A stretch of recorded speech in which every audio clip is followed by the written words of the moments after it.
transformasi pada suatu fungsi. Nah, pada pagi hari ini kita akan hanya membahas translasi saja dulu, nanti pertemuan berikutnya kita akan membahas tentang refleksi.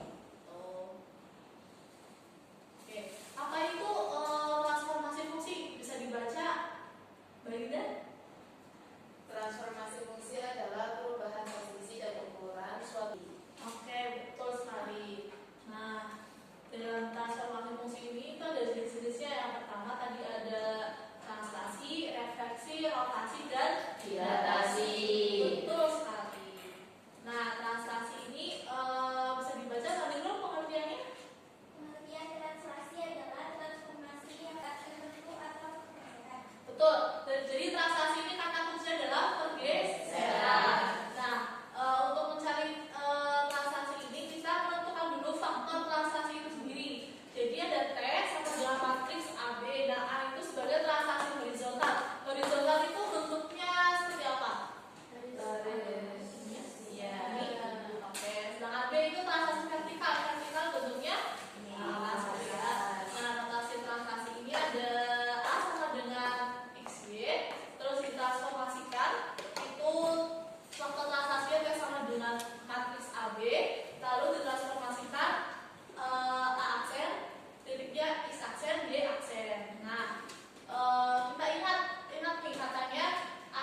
min 1. Kalau min 1 berarti kalau horizontal itu ke kiri, karena dia negatif ya.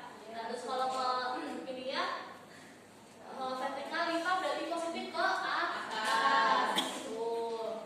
Nah, ini ke kirinya 1, terus ke atasnya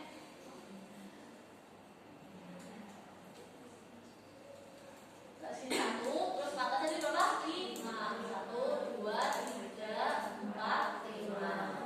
Tuh. Oke, selanjutnya kelompoknya banding grup ya. Tadi berapa kan? Tadi titiknya didapatkan berapa? Soalnya berapa ya persamaannya? 5x plus 2.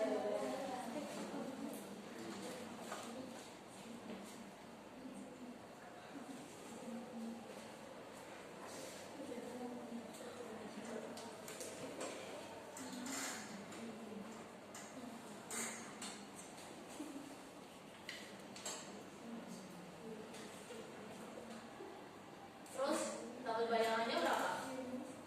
5x min 9. 5x plus 9. Min 9. Nah, dia terjepit lantas ya, geser ya. Selanjutnya kelompoknya bertiga.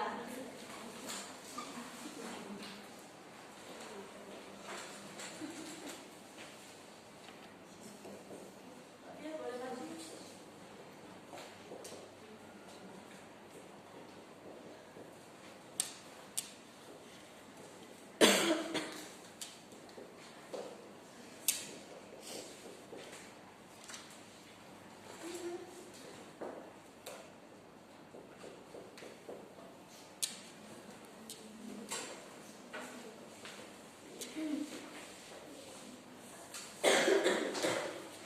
Betul nggak nih? Terbukti ya, ada transaksi ya. Oke, gimana pembelajaran pada pagi hari ini? Seru kan? Kalian bisa mengetahui ada web yang namanya GeoGebra buat mencari bayangan transaksi. Oke, itu saja yang bisa Ibu sampaikan. Semoga materi pada hari ini kalian bisa pahami dengan baik. Oh iya, ada tugas ya KPD halaman 21. Itu ada